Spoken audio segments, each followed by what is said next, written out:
Ashtu si që tha dhe Leonardi, sot drejtësia foli, sot unë zërë një vendim konform prova materiale që në administru në shqyrtim gjyqësor,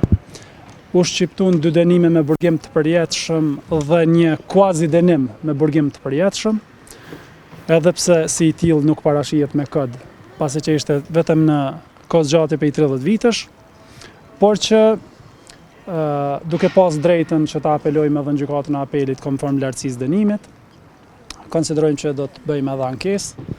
si do që tjetë, ka qenë një proces i ngarkuar, kuptojmë edhe gjykatën për këtë vendim, duhet jemi të matur dhe të respektojmë vendimet të gjykatës,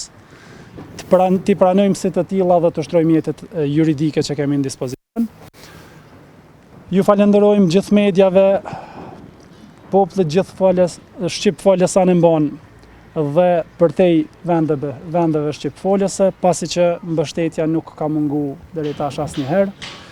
Ky proces, siç thash, ka qenë shumë i ngarkuar, por që edhe familjes ju ka lehtësu me bashkëndjerin e dhimbjes dhe me prezencën tuaj këtu. Ju faleminderit gjithëve. Siç nuk e kemi parë më herët të kam hetuesi politikë të financë shefin, halli të arsimit, cila ishte arsyeja ndoshta që ishin ata prezent këtu, janë thuar nga gjykata, dhe si e vlerësoni prezencën e tyre këtu në shkollë? Faleminderit Dori, ndoshta kjo pyetje edhe pa e bërë ju këtë pyetje është dashur që të tregojmë se ndihemi borxhlin ndaj atyre hetuesve, për shkak se punën kryesore dhe barrën e kryesore të hetimit e kanë bartur ata hetues. Është normale që prokuroria të thras gjithë ekipën hetuese në një shpallje të vendimit, siç e pat edhe në anën e prokurorisë, ishin prezent bashkëpunëtori profesional, zyrtarja ligjore e prokurorisë, përkthyesi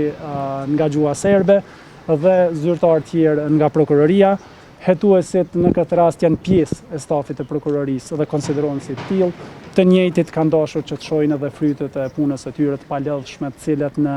orët e para pas vrasjes, mos themi në orët e para, në momentet e para,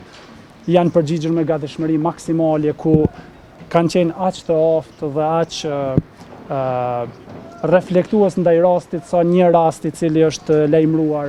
dhe i mbuluar me klëfin e grabitjes e kanë kthyer më njëherë dhe e kanë vërtetuar që nuk ka qenë grabitje, por ka qenë vrasje e rëndë. Avokat, ju gjatë seancave gjyqësore keni tentuar disa herë me paraqit disa prova pikërisht për kushtrim kokallën, i cili sot do të morë dënimin e përjetshëm siç e keni kërkuar. Nëse ishin pranuar administrimi atyre provave pikërisht, a do të ndronte ky vendim edhe nëse do t'i bashkoni ato në ankesën e apelit? Siç thash më herët, duhet jemi respektues ndaj vendimit të gjykatës, gjitha pretendimet tona ashtu siç i kemi paraqitur deri tash edhe në shqyrtime gjyqësore, do t'i paraqesim me para shtresat veçanta dhe konsideroj që ky dënim duhet të ndryshohet, por që i takon gjykatës të vendosë, sepse jemi para një gjyqi të provave dhe si të tillë presim që të ndodhë në gjykatën e apelit. Faleminderit.